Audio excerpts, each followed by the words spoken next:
And I want to introduce State Representative Sheila Stubbs of Madison. Thank you, Representative Bowen. Yes. I'm just going to move mics for a moment, but I will project as loud as I can. Wisconsin is in a crisis. Once again, our entire state heard the bullets of law enforcement fire into an unarmed black man. The 7 shots that struck Jacob Blake in front of his children will forever be carved into the memory of our beloved community. But remembering means nothing if we do not work to end the systemic injustice that met Jacob that fatal night. The blame for Jacob Blake's shooting does not fall at the hands of just this one officer, and let me be clear. That day, our community was failed by leaders in action. Our leaders who have long overlooked the systemic injustices in our policing system. They failed us. Our leaders who refuse to make investments into, yes, the black communities, and yes, to support black lives. Our leaders who see nothing wrong with the status quo, and they refuse to change and reconsider the change. But this is the status quo they defend. In 2019, 44% of black male population in prison were blacks, despite black people only making up 7% of Wisconsinites. Something's wrong with that picture. Meanwhile, black for high school graduation for blacks was 22.5% lower than white graduation rate. In addition, black families have a median yearly income that is less than half of our white counterparts. These statistics are damaging. They are unacceptable. They are directly tied, and I said it, to racism inherent in our status quo. My colleagues and I, that's standing right here, have worked hard, day in and day out, to create legislation to help our communities prosper.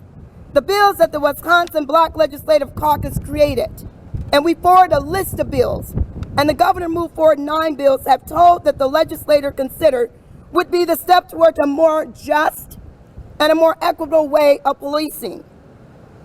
As a black legislator, and the only black legislator from Madison, we have seen the injustice of our policing system firsthand.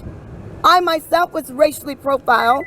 I myself had the police called on me right here in Madison. I myself worked hard to make sure a bill would be created. That's a part of my healing process.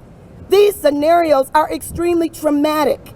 And a part of my healing process was to get in this building and go to work and craft a bill that no other black across the state of Wisconsin, no other brown person, have to experience racial profiling. And that is one of the bills that's included. While our criminal justice reform package is a step, it's only a step in the right direction, it is not the only way we can make our community better. If we truly believe that Black lives matter, then we need to invest in our black communities. We need to invest in our black businesses. We need to invest in our black education. And equity cannot be achieved if we do not invest in uplifting up of those that currently are underserved. Just over 57 years ago, civil rights leaders marched on Washington for jobs and freedom. That day, 200,000 people marched to demand civil and economic justice for black Americans. That day, the late U.S. Representative John Lewis said, and I quote, "If we do not gain meaningful legislation out of this Congress, the time will come when we will not confine our marching to Washington. We must follow in his footsteps, and we must demand action in this state legislature from the Republicans. We have already lost too many black lives from preventable gun violence and police violence. How many more lives do we have to lose across the state of Wisconsin? Just here in Madison, we lost a precious 11-year-old Anissa Scott to gun violence here in Madison. We just had her funeral a week ago. In Madison, we turned out with unification because we are demanding action. We must continue to echo the names of Breonna Taylor and Eric Gardner and George Floyd and Philander Castro, and yes, Tony Robinson, right here in Madison, who was gunned down in this very city. How many more lives have to be taken because of inaction from this place? It is injustice of tearing down the fabric of our communities. Here today, we have community organizers from across the state that are crying out with us for action. We are pleading for our leaders to take our grievances seriously and to work towards creating a better world for all. I certainly want to thank you all for coming here today. I would be remiss if I didn't say it loud and clear that Wisconsin is the worst state to raise a black family. Yet 44% of our black children are living in poverty. Yet 13.2% of black children in Wisconsin are found to have elevated blood lead levels. We must dismantle and break down these barriers because they are fatal.